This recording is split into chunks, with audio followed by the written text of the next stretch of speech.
உலக நாடக மேடை தினம் இன்று. நடிகர் சங்க நிர்வாகத்தால் அறிவிக்கப்பட்டுள்ள நாடகத்துறைக்கான வளர்ச்சி பணிகள் அத்துறை சார்ந்த கலைஞர்களிடம் எத்தகைய வரவேற்பு பெற்றிருக்கிறது என்றும் இதனால் நாடக கலைஞர்களின் வாழ்வாதாரம் மீட்டெடுக்கப்படுமா என்பதை குறித்தும் விளக்குகிறது இந்த செய்தி தொகுப்பு.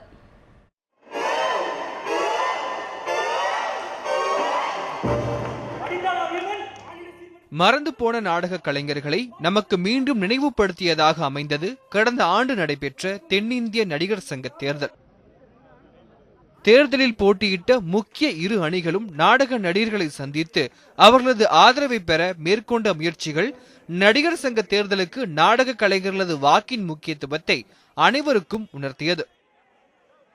மேடை பேச்சுக்கள், வாக்குறுதிகள் என நடிகர் சங்க தேர்தலுக்கான அனைத்து பரப்புரைகளிலும் நாடக நடிகர்களுக்கான பிரச்சனைகளையே முன்னிலைப்படுத்துவதாக அமைந்தது. கடந்த 35 ஆண்டுகளாக நடிகர் சங்க உறுப்பினராக உள்ள நாடக கலைஞர் விஜயபாரதிக்கு தற்போதைய நிர்வாகிகளின் செயல்பாடுகள் தங்களின் வாழ்வில் மறுமலர்ச்சியை ஏற்படுத்தும் என்ற நம்பிக்கையை விதைத்திருக்கிறது. எனக்கு தெரிஞ்சே 35 வருஷமா எங்க நடிகர் சங்கத்துல இதோ இடம் தரோம்னு சொல்லிட்டு இருந்தாங்க. ஆனா இன்னும் கொடுத்த பாடு இல்லை. இந்த 3 வருஷம் தான் பார்க்கலாமே. இப்போ வந்தவங்க இப்போதான் 3 மாசம் ஆகுது. இந்த 3 வருஷத்துக்குள்ள எங்களுக்கு ஒரு இடம் தரமாட்டாங்களா? தருவாங்கன்ற நம்பிக்கையில தான் நாங்கள் எல்லாருமே ஓட்டு போட்டிருக்கிறோம்.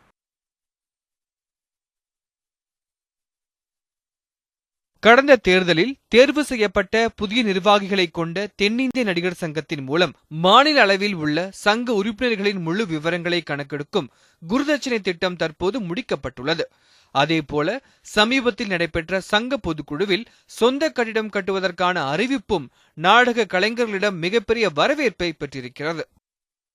தேர்தலின் போது கொடுக்கப்பட்ட வாக்குறுதிகள் மட்டுமல்லாமல் நாடகத்துறையை வளர்ப்பதற்காக மேம்படுத்தப்படும் வகையில் பல்வேறு திட்டங்களை செயல்படுத்துவது குறித்து ஆராய்ந்து வருவதாக கூறுகிறார் நடிகர் சங்க செயற்குழு உறுப்பினர்களில் ஒருவரான நடிகை குட்டி பத்மினி.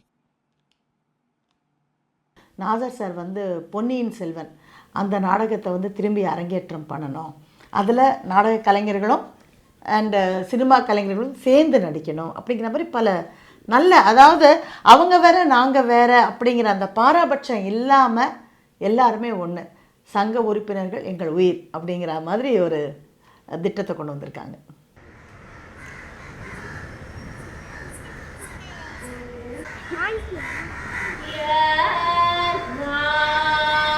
தமிழ் சினிமாவிற்கு பல முக்கிய கலைஞர்களை வழங்கிய நாடகத்துறைக்கு இன்றைய சூழலில் எழுந்துள்ள சவால்களை எதிர்கொள்ள சினிமா துறையின் தேவை அவசியமானதாகவே கருதப்படுகிறது. வெளிநாடுகளில் மேடை நாடகங்கள் அங்கு சினிமாவை விட மக்கள் கிட்ட மிகுந்த ஆர்வத்தை ஏற்படுத்துது. அதே மாதிரி அங்கு கிடைக்கக்கூடிய நேரடியான பாராட்டுதல்களும் விமர்சனங்களும் கலைஞர்கள் கிட்ட மிக பிரதானமாக பார்க்கப்படுது.